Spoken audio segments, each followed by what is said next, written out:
The trees don't grow right out past the Blackwood Ridge. If you look at them from a low-flying chopper, they don't form a neat, rolling blanket of green. They cluster. They crowd together in dense, choking knots, leaving perfectly circular patches of dead gray earth bare to the sky, like open sores on the forest floor. My name is Jonah. I've spent 11 years wearing the badge of a senior search and rescue officer in this sector. And if those 11 years have taught me anything, it's that the wilderness isn't empty. It's crowded. It's just crowded with things that don't need towns, things that don't need roads, and things that definitely don't want to be found. When you join the SAR unit out here, they give you a standard issue kit. A high-frequency radio that cuts through the mineral-heavy mountain interference, a titanium-reinforced survival knife, a medical pack that can stabilize a compound fracture in a blizzard, and a topographical map with 3 distinct zones blacked out with heavy permanent marker. You're told those blacked-out zones are due to unstable geological fault lines and protected ecological reserves. That is the first lie they feed you. The second lie is that people only get lost because they wander off the trail. On my very first week on the job, my training officer, a grizzled, tobacco-chewing veteran named Marcus, took me out to the edge of the first blacked-out sector.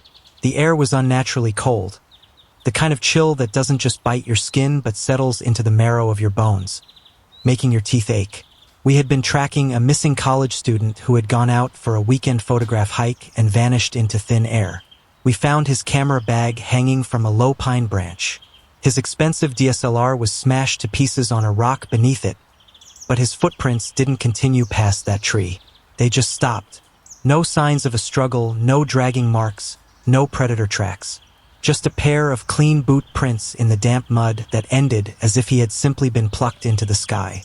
"Jonah," Marcus had said, his voice dropping into a register so low it barely carried over the rustling of the pine needles. He didn't look at me. He kept his eyes sweeping the tree-line, his hand resting casually, yet deliberately, on the butt of his sidearm. You're going to see things out here that don't align with the manuals you read at the academy. You're going to see geometry that makes your eyes water. You're going to hear voices that sound exactly like your mother or your childhood friend, calling for help from the middle of a briar patch where no human could stand. I had laughed nervously, thinking it was standard hazing for the new recruit. The old voices in the wind routine. Huh? Got it. Marcus didn't laugh. He turned his head slowly, his eyes bloodshot and dead serious.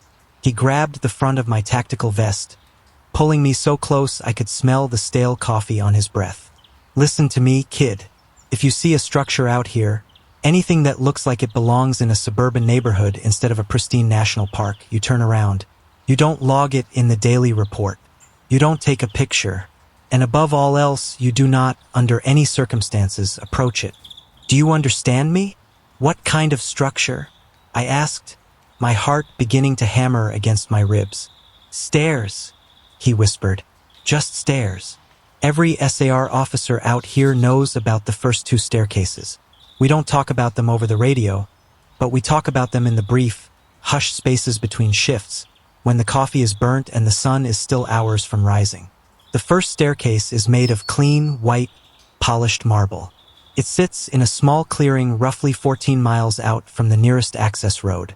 It looks like it was ripped straight out of a neoclassical courthouse, complete with an elegant, carved balustrade. It has exactly 12 steps. It leads up to nothing. It just ends in midair, casting a shadow that doesn't quite match the angle of the sun. If you get within 50 yards of it, the battery on your GPS drains to 0 in less than 10 seconds, and the silence begins. The birds stop singing. The insects stop buzzing. The forest becomes a sensory vacuum. The second staircase is older, cruder. It's made of heavy, rough-hewn red brick, overgrown with a dark, oily moss that doesn't grow anywhere else in the park. It's twisted, leaning at an angle that should cause it to collapse under its own weight, yet it stands rigid. It has 18 steps. People who have gotten too close to the second one report hearing a faint, rhythmic scratching sound coming from beneath the earth near its base, like fingernails scraping against stone. We know how to handle the first 2. You simply walk a wide, half-mile perimeter around them. You keep your eyes on your boots, you mutter a prayer if you're the religious type, and you keep moving. They are stationary anomalies. They are passive. But then there is the third staircase. The one Marcus never mentioned by name until the night he retired. The one that doesn't stay in the blacked out zones. The one that moves. It was late October, the season when the fog rolls off the mountains like a thick, gray shroud, swallowing the valley's whole. The call came in at 0200 hours. A family of 4, camping near the upper bend of Dead Man's Creek, had reported their 7-year-old daughter, Clara, missing from their tent. The father had woken up to the sound of the tent zipper sliding open. He assumed Clara was just going to use the bushes, but when she didn't return after 5 minutes, he went outside with his flashlight. The fog was so dense his beam could barely penetrate 3 feet in front of his face. He called her name. A voice had answered him from deep within the treeline. It sounded like Clara, but he said the pacing of the words was wrong. It was too fast, too rhythmic, like a recording played at double speed. "Daddy, come here, look at the steps. Daddy, come here, look at the steps." When the father tried to follow the voice, his flashlight beam hit something massive and dark through the fog, and a sudden, overwhelming wave of nausea hit him so hard he dropped to his knees and vomited blood. Wisely, he retreated to the tent, gathered his wife and other child, and used his emergency satellite beacon to call us. By the time my partner, a quiet, hyper-observant woman named Miller, and I reached the campsite, the parents were catatonic with terror, huddled in the back of their SUV which they had managed to drive to the trailhead. "She went toward the ridge," the father stammered, his eyes wide and unblinking. His hands shaking so violently he spilled the hot tea Miller handed him. But the steps, there were steps in the fog. They weren't supposed to be there. They looked like they were made of iron, black iron. Miller looked at me, her expression hardening. We both knew the protocol for a missing child meant immediate deployment, but the mention of black iron steps sent a cold spike of dread straight into my gut. That wasn't the first staircase, and it wasn't the second. "Jonah," Miller said quietly as we checked our gear by the headlights of our truck. "We need to call for a tactical abort. We need to wait for sunrise." "We can't," I replied, adjusting the straps of my pack. "A 7-year-old girl is out there in sub-freezing temperatures in nothing but her pajamas. If she sits down in this fog, hypothermia will claim her before dawn. You know the survival window out here. It's less than 4 hours tonight." Miller sucked in a harsh breath through her teeth. She pulled a small, silver crucifix from beneath her collar, kissed it, and tucked it back in. "Then we don't look at it. If we see it, we keep our eyes on the ground. We track her prints and nothing else." We plunged into the treeline, our powerful headlamps cutting 2 distinct tunnels through the roiling gray fog. The forest was dead quiet. No owls, no wind, no rustling of nocturnal animals. The only sound was the rhythmic, heavy thud of our boots striking the damp earth and the wet, heavy sound of our own breathing. The tracking was deceptively easy at first. Clara had been wearing small, pink sneakers with light-up heels that left clear, circular indentations in the soft mud. We followed them away from the creek, leading directly up the steep, jagged incline toward the Blackwood Ridge. But as we climbed higher, the air began to change. It didn't just get colder. It grew heavy, smelling faintly of ozone and old, stagnant water, like a basement that hadn't been opened in a century. "Jonah," Miller whispered, stopping suddenly. She held up her hand. I froze, killing the audio feed on my radio to eliminate the background static. From somewhere ahead of us, buried deep in the fog, came a sound. It wasn't a voice. It was a metallic, ringing vibration, like someone striking a massive tuning fork against solid rock. It hummed through the soles of our boots, vibrating up through my shin bones and settling into my teeth. Clack. It was a single, heavy, unmistakable sound of a shoe striking metal. "Clara!" I shouted, breaking protocol. "Clara, stay where you are. Search and rescue, we have lights." The response was immediate, but it didn't come from a child. It was a low, guttural, dragging sound, followed by the unmistakable echo of someone, or something, taking a slow, deliberate step up a flight of stairs. Clack, clack, clack. The fog parted for a fraction of a second, just enough for our headlamps to illuminate what lay 70 yards ahead in a natural clearing between four massive, dead pines. It was the third staircase. Unlike the white marble or the red brick, this one was made entirely of ornate, wrought black iron. It looked like the spiral staircase from an old, Victorian library, twisting upward into the dark canopy. But it didn't spiral tightly. It angled upward at an unnatural, steep pitch, disappearing straight into the thickest layer of the fog 20 feet above the ground. The iron was wet, dripping with a dark, viscous liquid that wasn't water. It clung to the metal in thick, slow-moving beads. And there, standing on the fourth step, was Clara. She was facing away from us, her small back rigid, her hands hanging limply at her sides. Her pink sneakers were caked in mud, but her headlamps illuminated something else.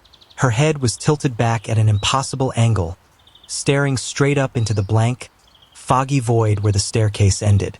"Clara," Miller said, her voice trembling but remarkably controlled. "Honey, don't move. Don't take another step." The little girl didn't turn around, but her voice came out, clear and resonant, echoing through the clearing. Except it wasn't just her voice anymore. It was layered.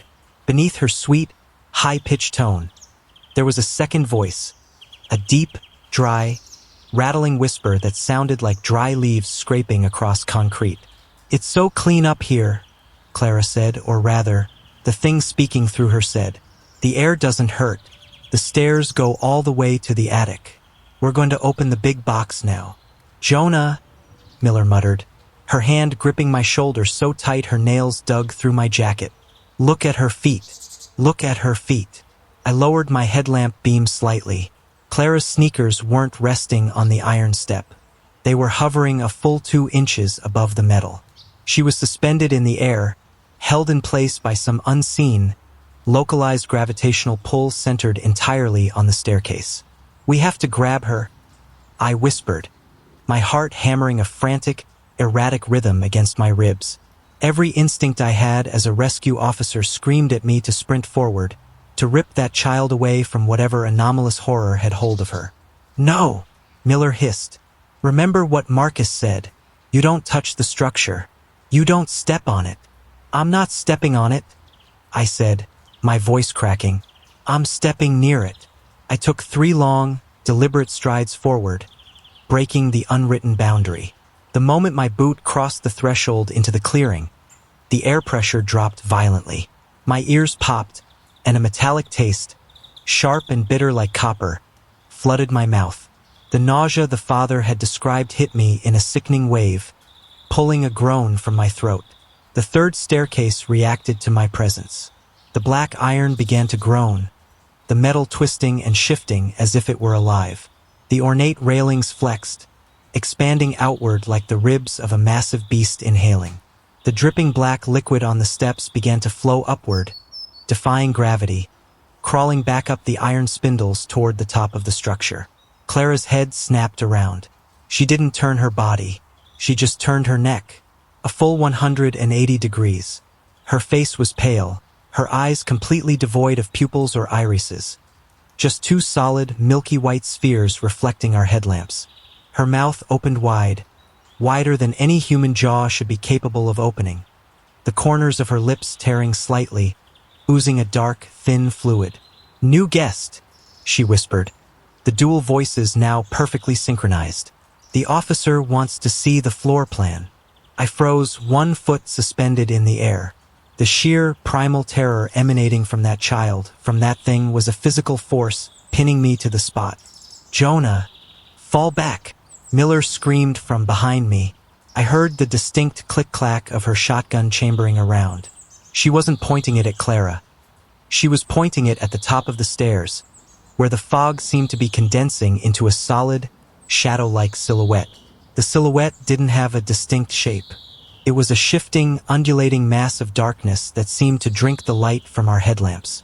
Every time my beam hit it, the light simply vanished, absorbed into a localized pocket of absolute nothingness at the top of the iron flight. From that darkness, 2 long, pale, multi-jointed appendages reached down. They didn't look like arms. They looked like the limbs of a praying mantis, skinless and glistening with a pale, translucent film.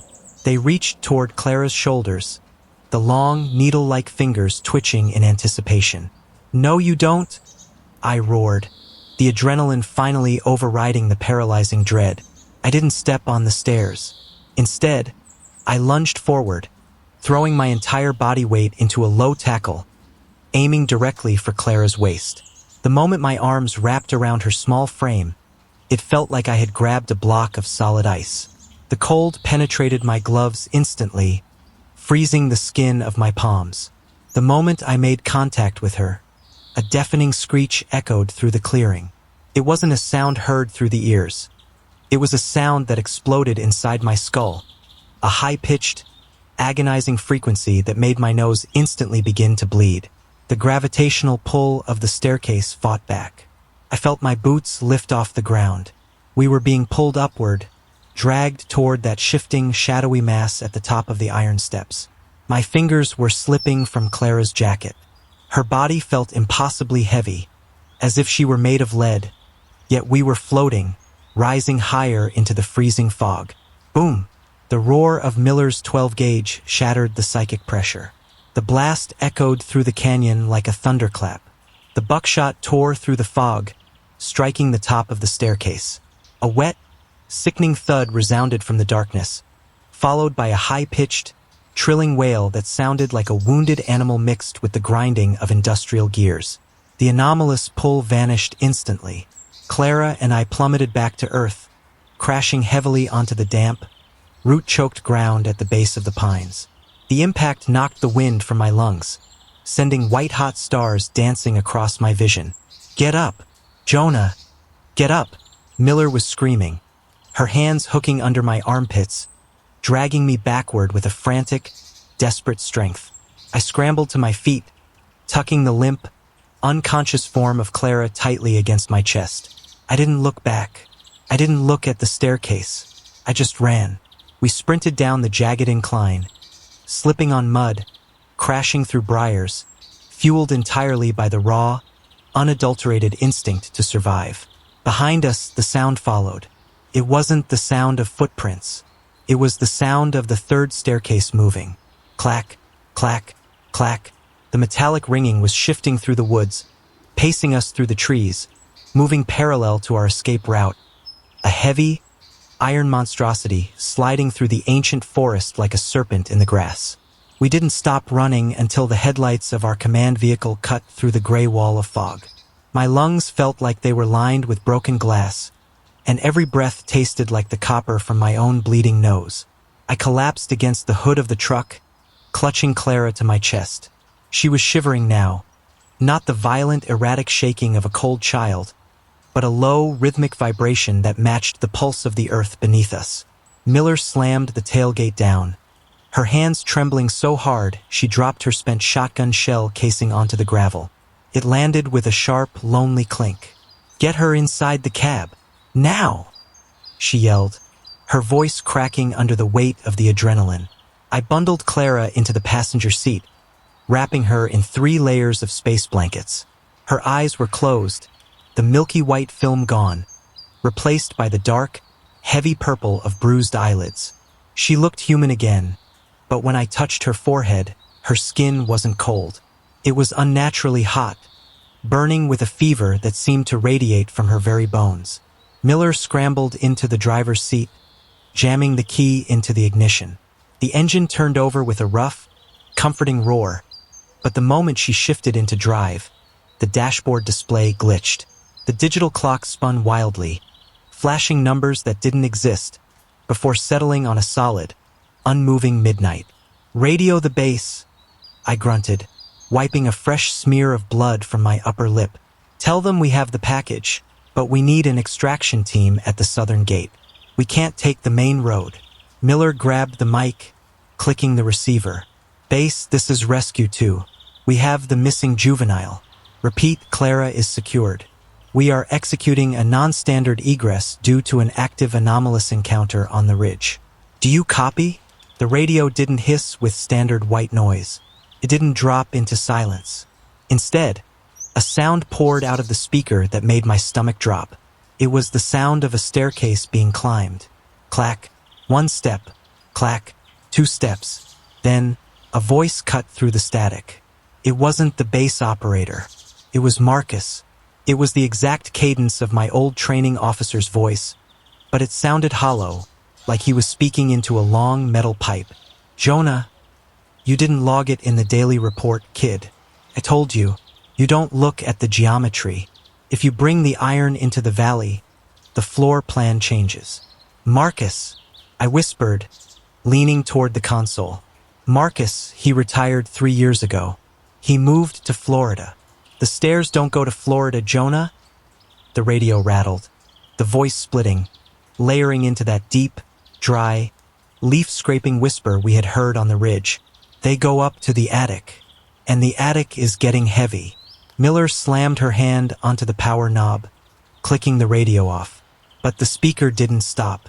The metallic clack, clack, clack continued to echo from the dashboard, growing louder, vibrating the plastic casing until the plastic surrounding the dial cracked down the center. The truck isn't moving right, Miller said, her knuckles white on the steering wheel. I looked out the window. The tires were spinning, the gravel spraying against the wheel wells, but the trees alongside the path weren't receding. We were stuck in a localized loop of space. No matter how hard Miller pressed the accelerator, the 4 dead pines where the 3rd staircase had appeared remained exactly 70 yards to our left, perfectly visible through the shifting gray veil of the fog. We're within its perimeter, I said, the realization settling into my gut like a stone. The 3rd staircase isn't just a structure, Miller. It's an anchor. It warps everything within a half-mile radius of its base. Then we break the anchor, Miller said, her face setting into a mask of grim determination. She reached between the seats, pulling out our heavy-duty emergency axes and a canister of marking flare fluid. When I shot it on the ridge, it bled, Jonah. I heard it. If it can bleed, it can burn. You can't fight geometry with fire, Miller, I warned, checking Clara's pulse. It was erratic, jumping between a dead stop and a frantic flutter. We need to look at the map, the real map, not the one they show the tourists. I pulled out my topographical map, the one with the 3 blacked out zones. Under the bright LED map light of the truck, I noticed something I had missed in my 11 years on the job. The black permanent marker used to cover the zones wasn't fading, but the paper beneath it was warping. The 3 black circles were slowly drifting across the page, drawing closer together, forming a perfect triangle. And right in the center of that triangle was the current coordinate of Dead Man's Creek. It's a trap, I whispered. The blacked out zones. They aren't static reserves. They're the coordinates where the staircases intersect when they hunt. They hunt, Miller asked, her eyes darting to the window. A massive shadow fell across the windshield. It wasn't a tree. It was the black iron railing of the 3rd staircase, leaning directly over the top of the truck. The ornate spindles were flexing, scraping against the metal roof with a horrific, screeching sound that sounded like claws on a chalkboard. The dark, viscous fluid we had seen on the steps began to ooze through the seams of the doors, dripping onto the rubber floor mats. Where it touched the plastic, it didn't burn, but it softened it, turning the solid material into a gray, porous ash. Clara's eyes snapped open. She didn't scream. She didn't move. She just stared straight up at the ceiling of the truck, her lips moving in silence. I leaned down, placing my ear inches from her mouth. She was repeating a sequence of numbers over and over again. 12, 18, 3, 33, 12, 18, 3, 33. The steps, I realized. The white marble has 12. The red brick has 18. The iron has... Wait, I counted only 20 steps on the iron one before it vanished. Then what is 33? Miller asked, her hand on the door handle. The total, a voice said from outside the driver's side window. I turned my head. Standing in the fog, right next to Miller's door, was Marcus. He was wearing his old SAR uniform, but it was caked in dry, gray mud. His face was gaunt, his eyes completely gone, replaced by the same milky white spheres Clara had displayed on the ridge. His jaw was hanging loose, unhinged at the joint, swinging slightly with the movement of the wind. "Open the door, Miller." Marcus's voice came through the glass, perfectly clear despite the sealed window. "The senior officer needs to check your cabin logistics. We found a structural defect in your spine." Miller didn't hesitate. She lifted her shotgun and fired straight through the window glass. The blast shattered the window into 1,000 tiny fragments, spraying Marcus's form with lead. But there was no blood. The buckshot passed through him as if he were made of smoke, hitting the fog behind him. His image flickered like a poorly tuned television screen, then stabilized. He smiled, his torn lips stretching back to reveal gums that were completely black. "Standard ballistics don't fix a foundation error, Miller," he whispered. He reached through the broken window, his hand pale and multi-jointed, his fingers extending into 5 long, needle-like appendages that brushed against Miller's throat. The moment his skin touched hers, Miller's eyes rolled back into her head. Her body went perfectly rigid, her jaw locking in a silent scream. A faint, green bioluminescent light began to pulse beneath her skin, tracing the path of her veins from her neck down to her collarbone. "Get away from her!" I screamed, drawing my survival knife and driving the titanium blade straight into Marcus's forearm. The knife sank into his flesh, but it felt like stabbing wet clay. There was no resistance, no bone. A low, wet hiss escaped the wound, smelling strongly of sulfur and old earth. Marcus didn't flinch. He slowly turned his sightless face toward me, his grin widening until the skin at the corners of his mouth split down to the jawline. "Jonah," he whispered, his voice switching back to the childlike tone of Clara. "If you don't climb the steps, how will you see the view? The view from the 33rd step is beautiful. You can see the back of the sky." The truck began to tilt backward. The rear wheels lifted off the gravel, the nose of the vehicle pointing toward the dark canopy. The 3rd staircase was lifting us, the iron structure expanding beneath the chassis, cradling the multi-ton vehicle as if it were a toy. Through the shattered window, I could see the black iron steps rising up to meet us, matching the angle of our incline. I had a choice. I could stay in the cab, watch Miller's flesh turn into that gray, porous ash as the anomalous fluid filled the floorboards, or I could take the child and jump into the fog, risking the entities that waited in the dark. "Miller, fight it!" I roared, grabbing her vest and shaking her. The green light beneath her skin was creeping higher, reaching her temples. She looked at me, a single tear cutting a clean line through the dust on her cheek.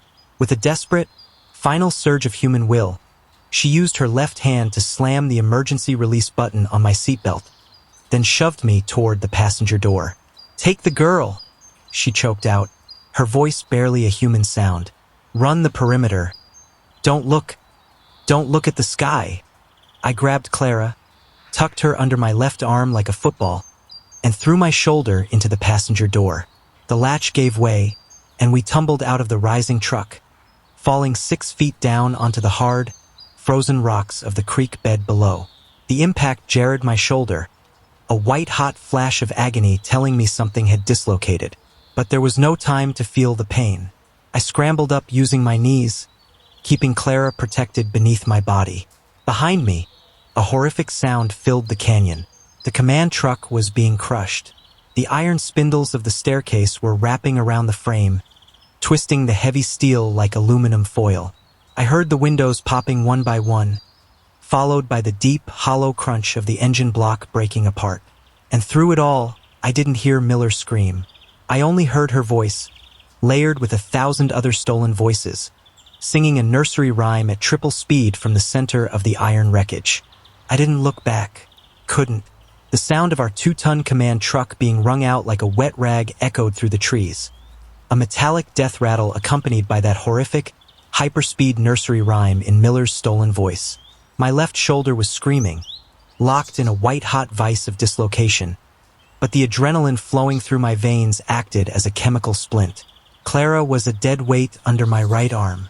Her skin had gone from burning hot to unnaturally cold, matching the ambient temperature of the fog. She wasn't breathing in a way that made sense. There were no chest rises, no rhythmic exhalations, just a faint internal click every few seconds, like a grandfather clock ticking down in an empty room.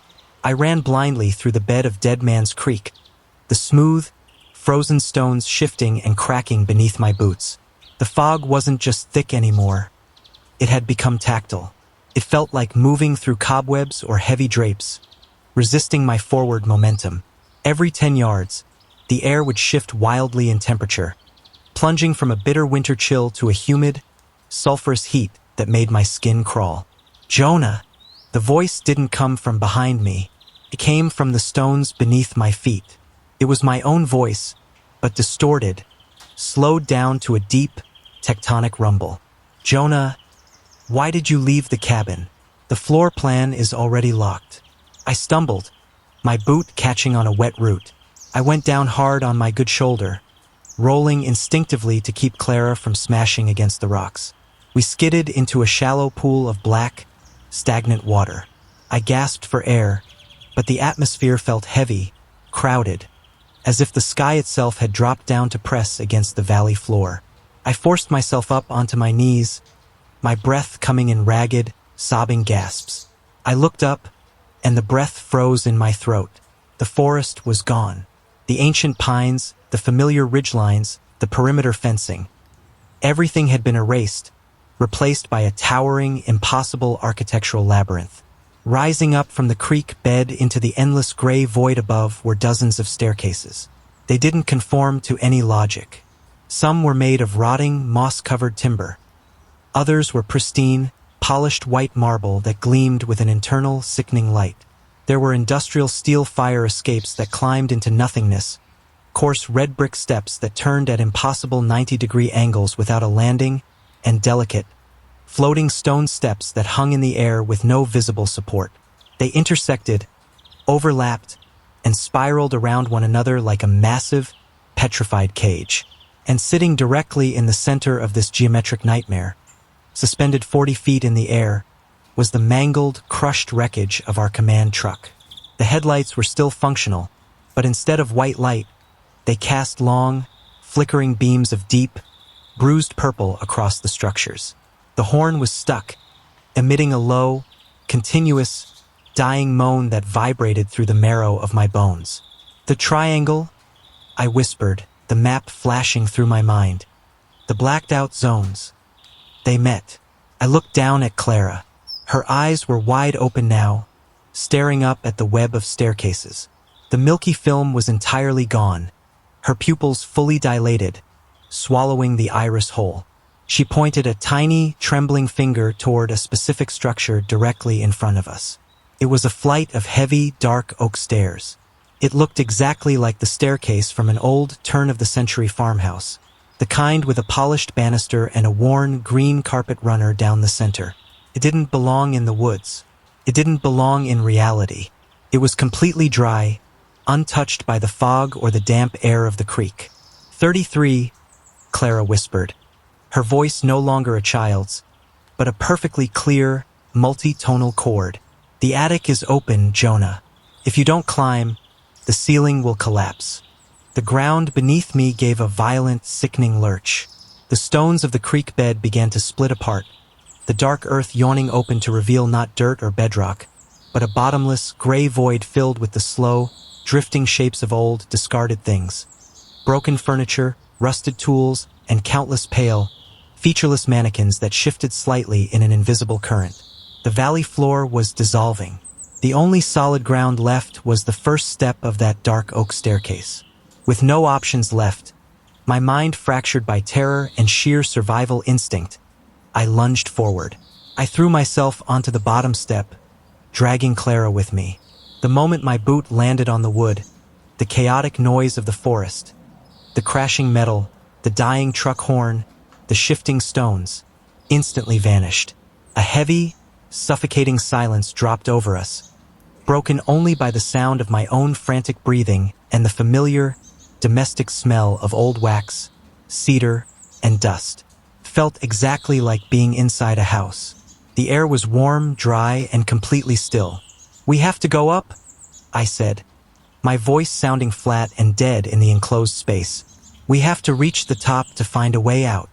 I began to climb, keeping my right arm locked around Clara, my dislocated left arm hanging uselessly at my side. Every step was an agony of physical strain and psychological dread. 1. The wood groaned beneath my weight. 2. A grandfather clock chimed somewhere in the distance, a faint, rhythmic tick-tock. 5. The air grew warmer, dust motes dancing in the purple light cast from the floating truck wreckage outside the staircase's invisible boundaries. 10. I looked over the banister. The void below was expanding, the dissolving forest shrinking until it looked like a tiny, insignificant smudge at the bottom of a deep well. 15. The green carpet runner beneath my feet began to feel wet. I looked down. It wasn't water. It was the dark, viscous fluid from the ridge, seeping through the fibers of the carpet, bubbling up around my boots. "Keep moving," I muttered to myself, my teeth chattering despite the warmth. "Just keep moving." 20. The staircase began to twist. The steps were no longer level.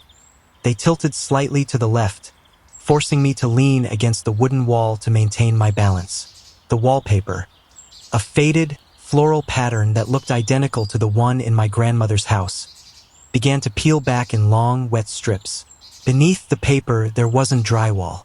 There was pale, moving skin, the veins pulsing with that same faint, green bioluminescent light I had seen under Miller's flesh.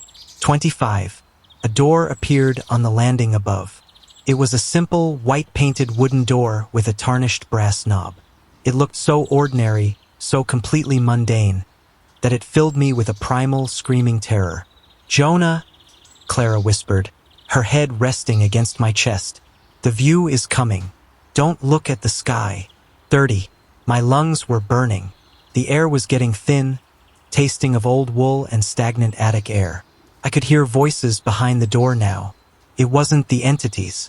It was the sound of a family dinner, the clatter of silverware on porcelain, the low murmur of adults talking, the laughter of a child. It was my family. I heard my mother's voice, clear as day, asking someone to pass the salt. "It's not real," I sobbed, a tear cutting through the grime on my face. "It's a structural defect. It's an error in the foundation." 31. I stepped into a pool of thick, black ooze that covered the entire step. It sucked at my boot, trying to anchor me to the wood. 32. I dragged my trailing foot out of the mire, every muscle in my body trembling with exhaustion. The door was inches away. The brass knob was turning, clicking back and forth as if someone on the other side was trying to open it but found it locked. I stood on the 32nd step, my chest heaving. One more step would bring me to the landing. One more step to the 33rd step. "Jonah!" Marcus's voice came from directly behind me. I didn't turn around, but I felt the cold, dry draft of his breath against the back of my neck. I felt the needle-like extensions of his fingers gently rest upon my wounded left shoulder. The pain vanished instantly, replaced by a cold, dead numbness that began to spread down my arm. "You've done a good job, kid," Marcus whispered, his voice warm, comforting, and fatherly, the exact tone he used when he pulled me out of my first frozen ravine 11 years ago. "You brought the package home. Now open the door. Let the family see what you found." I looked down at Clara. She wasn't looking at the door. She was looking at me, her dark, bottomless eyes reflecting my own terrified face. "The 33rd step," she whispered. "The back of the sky." With a final, desperate scream, I raised my right boot and slammed it down onto the 33rd step. I reached out with my right hand, grabbed the brass knob of the door, and twisted it with everything I had left. The door swung open. There was no room behind the door. There was no family dinner, no grandmother's attic, no sanctuary. There was only an infinite, blinding expanse of white. The contrast was so violent it felt like a physical blow. The darkness of the forest, the purple light of the wreckage, the dark wood of the stairs. All of it was instantly swallowed by a brilliant, featureless radiance that had no source. It didn't burn my eyes. It didn't hurt. It was just an absolute absence of shadow. I stumbled forward, crossing the threshold, expecting to fall into an empty abyss. Instead, my boots hit something solid. I looked down. I was standing on a perfectly level, smooth surface that felt like cold glass, but it stretched out in every direction for miles, merging seamlessly with the white sky. And then I looked up. The sky wasn't blue, and it wasn't cloudy. It was a massive, inverted grid. Billions of tiny, interconnected square cells stretched across the ceiling of the universe, like a colossal sheet of graph paper. In some of the cells, I could see tiny, moving specks of color, green pine trees, blue water, gray mountains. They were maps. The entire world, our entire reality, was laid out above us in a series of two-dimensional blueprints. We weren't in an attic. We were underneath the floorboards of existence. "Jonah!" A voice called out. I turned around. The dark oak staircase was gone. The door was gone. Marcus, Miller, the entities, everything had vanished. Sitting on the glass floor a few yards away was a woman. She was wearing a standard National Park Service search and rescue uniform, identical to mine, but the patch on her sleeve didn't say Shenandoah. It didn't say any name I recognized. It was just a blank white rectangle. Her back was to me. She was hunched over a massive, architectural drafting table that sat directly on the glass. In her right hand, she held a long, silver drafting pen. In her left, a heavy-duty, black permanent marker.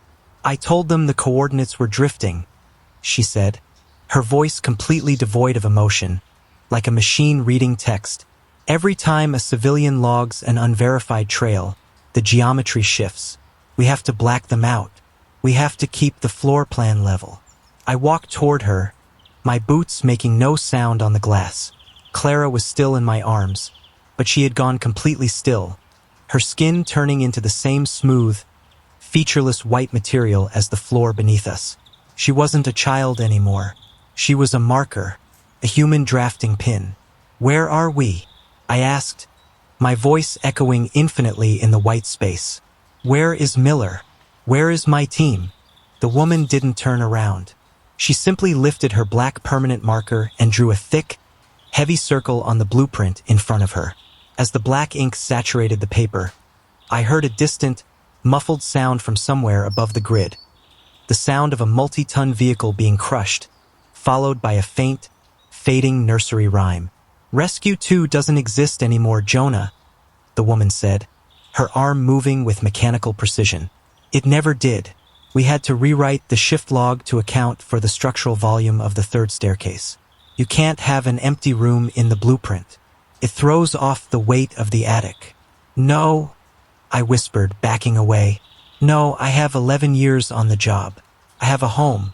I have a life." "You have a coordinate," she corrected gently. She finally turned her head to look at me. Her face didn't have features. There were no eyes, no nose, no mouth. Just a smooth, blank expanse of pale flesh, completely devoid of identity. "And your coordinate has just been blacked out."